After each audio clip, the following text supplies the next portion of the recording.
নমস্কাৰ সকলোকে পুনৰ এটা নতুন ভিডিঅ' লৈ মই আহিছোঁ আপোনালোকৰ মাজলৈ আৰু আপোনালোক সকলোকে মোৰ ইউটিউব চেনেললৈ স্বাগতম জনাইছোঁ।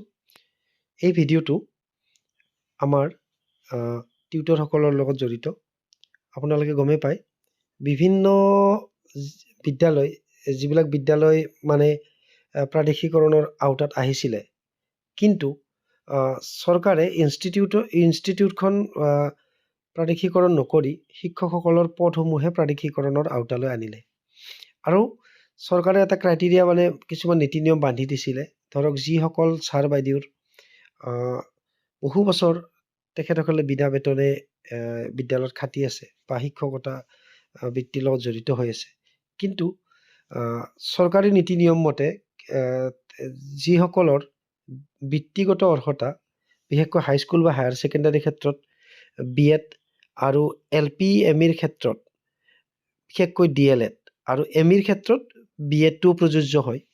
গতিকে যিসকল ছাৰ বাইদেউৰ এই বৃত্তিগত অৰ্হতা নাছিলে, তেখেতসকলক কিন্তু ফুল ফেজেড টিচাৰলৈ আপগ্ৰেড কৰা নাছিলে। মানে শিক্ষকৰে দুটা ভাগত ছেপাৰেট হিচাপত তেখেতসকলক ভাগ কৰিছিলে, মানে বিভাগীয় কৰ্তৃপক্ষই। এতিয়া ইয়াতে মানে ৰেগুলাৰ টিচাৰ আৰু টিউটৰ, যিসকল ৰেগুলাৰ টিচাৰৰ আওতাত আহিছে তেখেতসকলে স্কেলত দৰমহা পাইছে, কিন্তু টিউটৰসকলে মানে ফিক্স পেড তেখেতসকলৰ চাকৰি কৰি থাকিবলগীয়া হৈছে। এতিয়া কিন্তু লগতে এইটোও মানে স্পষ্ট কৰি দিছিলে গভমেণ্টৰ ফালৰ পৰা যে তেখেতসকলে যেতিয়াই এই বৃত্তিগত অৰ্হতা লাভ কৰিব আৰু এই ডকুমেণ্ট ছাবমিট কৰিব, তেতিয়া তেখেতসকলক ফুল ফেজেড টিচাৰলৈ আপগ্ৰেড কৰা হ'ব। টিউটৰৰ পৰা মানে সম্পূৰ্ণ শিক্ষকলৈ তেখেতসকলক পদোন্নতি দিয়া হ'ব। আৰু তাৰ লগত জড়িতই এখন নটিচ আহিছে BTCৰ বড়োলেণ্ড টেৰিটৰিয়েল কাউন্সিলৰ লগত জড়িত। এখন মানে BTCৰ পৰা আহিছে। ইয়াতে লিখিছে director of education Bodoland territorial council, তেখেতে পঠাইছে। আৰু কালৈকে পঠাইছে? ইয়াতে পঠাইছে to the district elementary education officer, Kokrajhar, Chirang, Baksa and Udalguri. গতিকে কোকৰাঝাৰ, চিৰাং, বাক্সা আৰু ওদালগুৰিৰ জিলাৰ মানে ডিষ্ট্ৰিক্ট এলিমেণ্টাৰী এডুকেশ্যন অফিচাৰসকললৈ তেখেতে পঠাইছে। ইয়াতে ছাবজেক্টটো দিছে views on grievance and upgradation from tutor to full time teacher without TET and DLED under BTC। মানে যি আঁসোৱাহ ৰৈ যোৱা বুলি শিক্ষকসকলে যি মানে অতদিনৰ পৰা যি মানে তেখেতসকলৰ আপত্তি দৰ্শাই আছিলে যে তেখেতসকলক বিনা চৰ্তে, মানে মই অকণমান আগত যে আপোনালোকক ক'লোঁ বৃত্তিগত অৰ্হতা নাথাকিলেও যিহেতু তেখেতসকলে বহুত পুৰণা দিনতে মানে ৰিকগনাইজ হোৱা মানে ইনষ্টিটিউটত তেখেতসকলে খাটি আছিল, গতিকে তেখেতসকলক অকল মানে গ্ৰেজুৱেশ্যন বা তেখেতসকলৰ যিটো এডুকেশ্যনেল কোৱালিফিকেশ্যন আছে সেই তাৰ ভিত্তিতে তেখেতসকলক ফুল ফেজেড টিচাৰলৈ উন্নীতকৰণ কৰিব লাগে বুলি শিক্ষক সমাজে দাবী কৰি আহিছে। আৰু এই ক্ষেত্ৰত বিশেষকৈ তেখেতসকলক যাতে কিছু ৰিলেক্সেশ্যন দিয়ে, বিশেষকৈ DLED আৰু BEd নাথাকিলেও যাতে তেখেতসকলক ফুল ফেজেড টিচাৰলৈ উন্নীতকৰণ কৰে, সেইটো তেখেতসকলে মানে এটা তেখেতসকলৰ আপত্তি আছিল।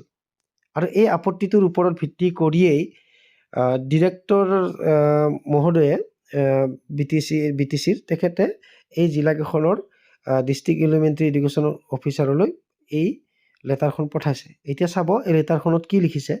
With reference to the subject cited above, I am to enclose herewith a copy of letter along with other relevant papers received from the secretary education department BTC Kokrajhar, vide letter number ইয়াতে দিয়া আছে, under reference of for submission of views on grievance and upgradation from tutor to full time teacher without TET and DLED under BTC to the এক minute অলপ জুম কৰি দিছোঁ, two this directorate with in 15 days। মানে ইয়াতে মানে ডিৰেক্টৰে district elementary education অফিচাৰসকলৰ ফালৰ পৰা পৰামৰ্শ বিচাৰিছে যে এই যে বহুদিনৰ আপত্তিৰ যিটো শিক্ষকসকলৰ, টিউটৰসকলৰ, যে তেখেতসকলে DLED আৰু টেট পাছ নকৰাকৈয়ে তেখেতসকলক যাতে ফুল ফেজেড টিচাৰলৈ উন্নীতকৰণ কৰা হয়, এই বিষয়টো সন্দৰ্ভত ছাৰ বাইদেউসকলক যাতে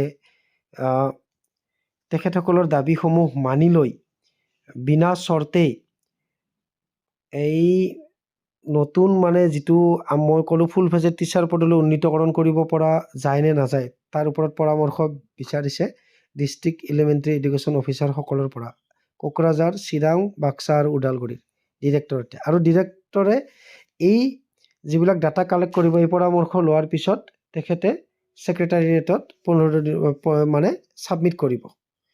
গতিকে খুব সম্ভৱতঃ এটা ভাল খবৰ আহিব পাৰে যদি পজিটিভ কিবা ইংগিত পোৱা যায় বা এখেতসকলৰ মানে সপক্ষে যদি মতামত আগবঢ়ায় মানে ডিষ্ট্ৰিক্ট এলিমেণ্টাৰী এডুকেশ্যন অফিচাৰসকলে এই টিউটৰসকলৰ সপক্ষে যে টেট নহ'লেও বা DLED নহ'লেও তেখেতসকলৰ এক্সপিৰিয়েঞ্চৰ ভিত্তিত তেখেতসকলক আপগ্ৰেড কৰিব লাগে বুলি, তেতিয়াহ'লে নিশ্চয় এটা ভাল খবৰ আহিব। গতিকে 15 দিন সময়সীমা বান্ধি দিছে ডিষ্ট্ৰিক্ট এলিমেণ্টাৰী এডুকেশ্যন অফিচাৰসকলক যাতে তেখেতসকলৰ পৰামৰ্শ আগবঢ়ায়। এইখন কিন্তু স্পেচিয়েলি ডিৰেক্টৰ অফ এডুকেশ্যন বড়োলেণ্ডৰ ক্ষেত্ৰতহে এইটো আহিছে আৰু হয়তো অল আছামৰ মই পোৱা নাই এতিয়ালৈকে বাৰু। মই সেইকাৰণে ভাবিলোঁ এইখনৰ জৰিয়তে আপোনালোকৰ সৈতে মই ভিডিঅ' বনাই শ্বেয়াৰ কৰোঁ। আশা কৰোঁ খুব সোনকালে ভাল খবৰটো আহক, কাৰণ টিউটৰসকলৰ যিটো দৰমহা পায় আজিৰ ক্ষেত্ৰত চলাটো খুবেই প্ৰয়োজন হয়, কাৰণ সকলোৰে মানে নিজৰ পৰিয়াল আছে, মানে এই পইচাৰে চলাটো খুবেই অসুবিধা হয়। আৰু তেখেতসকলে যিটো প্ৰাপ্য আৰু যিটো তেখেতসকলৰ কষ্টৰ ফল এতিয়ালৈকে পোৱা নাই বুলি মই এটা নিজৰ ব্যক্তিগতভাৱে মই ভাবোঁ। গতিকে হয়, তেখেতসকলক টেট আৰু DLED নহ'লেও বিনা চৰ্তে তেখেতসকলে যিহেতু বহু বছৰ খাটি থাকিলে তেখেতসকলক আপগ্ৰেড কৰাটোৱে আমি বিচাৰোঁ। আৰু হয়তো পিছত DLEDৰ বা BED কৰাৰ কাৰণে তেখেতসকলক ডিপাৰ্টমেণ্টেলি এটা সা সুবিধা নিশ্চয় যাতে বিভাগীয় কৰ্তৃপক্ষই দিয়ে, সেইটোও যাতে ধ্যান মানে ৰাখে গভমেণ্টে, সেইটোও বিচাৰোঁ আমি। গতিকে আপোনালোকৰো মতামতসমূহ আগবঢ়াব, সেইকাৰণে ভাবিলোঁ ভিডিঅ'ৰ জৰিয়তে আপোনালোকৰ সৈতে শ্বেয়াৰ কৰোঁ। যদি এক্সপ্লেনেশ্যন কৰাত কিবা ভুল ভ্ৰান্তি হৈছে অলপ আপোনালোকৰ এই মাজৰ এজন বুলি ক্ষমা কৰি দিব। আৰু ভিডিঅ'টো শেষলৈকে চোৱাৰ বাবে পুনৰ আপোনালোকক ধন্যবাদ জনাইছোঁ।